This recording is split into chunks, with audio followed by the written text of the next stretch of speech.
in a digital age. We shop online, order our food, and even find romance with an app. Online dating is booming in popularity now more than ever. A lucrative, multi-billion-dollar industry that's nearly $5 billion to be exact in 2022. 300 million users worldwide. Tinder and Bumble leading the pack in North America. While it may be a convenient avenue to find that special someone, your date may not always be a match made in heaven.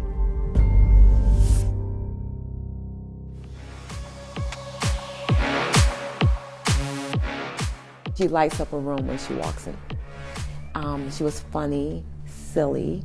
We used to shop together, get our nails done together. I mean, she was the best daughter. Lauren Smith Fields, a 23-year-old college student with a dream. A chiropractor was her field of choice, her side hustle, a beautician. But on December 12th, 2021, that dream turned into a nightmare. Her mother, Chantel, called. I think it was like maybe around 11:30 or 11:40, whatever.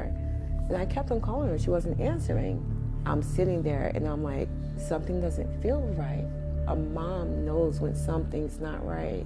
A few days later, Chantel showed up at her daughter's Bridgeport home. There's a note on the door saying, if you're looking for Lauren, call this number. I called the number, no one picked up. The incident report obtained by News 8 revealed that Lauren had been spending the night with a man that she met off Bumble, and that man reportedly told Bridgeport police that she had gotten sick after the two had been drinking, and that he woke up next to her to find blood coming out of her right nostril and that she wasn't breathing. The office of the chief medical examiner revealing Lauren died from acute intoxication due to the combined effects of fentanyl, promethazine, hydroxyzine, and alcohol. Her death was ruled accidental. The man she was with was never charged. But the young woman's family continues to search for justice, launching a $30 million civil lawsuit against Bridgeport police and Bumble. Bumble, it was the whole reason why they connected. But they've taken a lot of remedial measures since then to try to make things safer, which indicates to us that there were some chinks in the armor. Attorney Darnell Crossland says the company failed to meet their duty of providing information that would assist authorities in their investigation. Bumble did not respond to our request for comment. And I've had people blame me and say, well, why did you bring this person that you only met one time before to a house where you were working? I said, well, because I paid thousands of dollars for him to be checked, and I thought that he would be a safe person. 74-year-old Lori Sharonay has been married and divorced twice. Seeking a third chance at love, she turned to an online matchmaking service in 2017. Wary of mainstream dating apps and having been raped twice before, she paid thousands of dollars to guarantee the people she would meet up with would have a criminal background check. Sharonay was matched with a retired doctor. On the second date, she invited the man to a home where she was dog sitting, but things quickly took a bad turn. He just flat out asked me if I wanted to have sex, and I said no. So he asked to go to the bathroom, and he went in the bathroom for about 20 minutes. Sharonay says when he came out of the bathroom, he exposed himself, pushed her onto the ground, and sexually assaulted her for the third time in her life. I was afraid he was insane. If I don't do what he's telling me to do, he could slit my throat.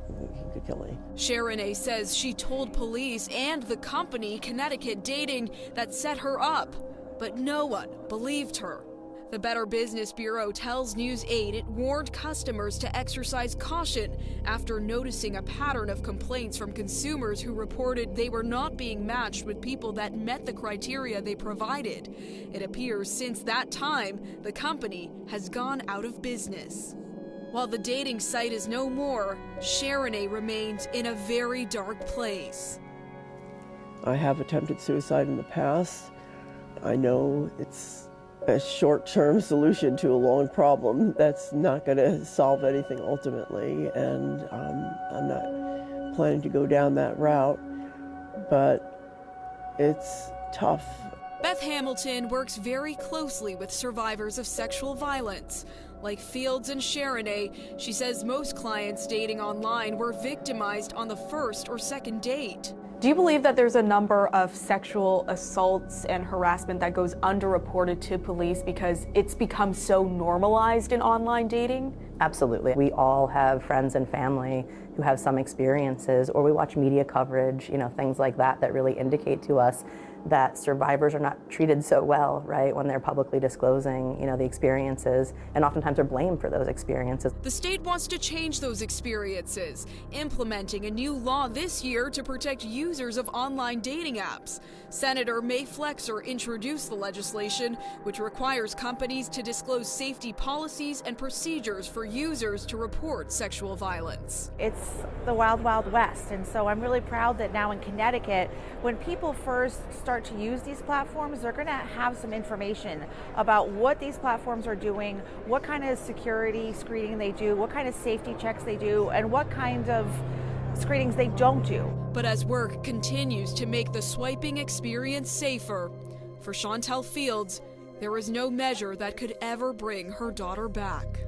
I miss my daughter. I just really miss her. I'm sorry. There's not a day that passed I don't think about her.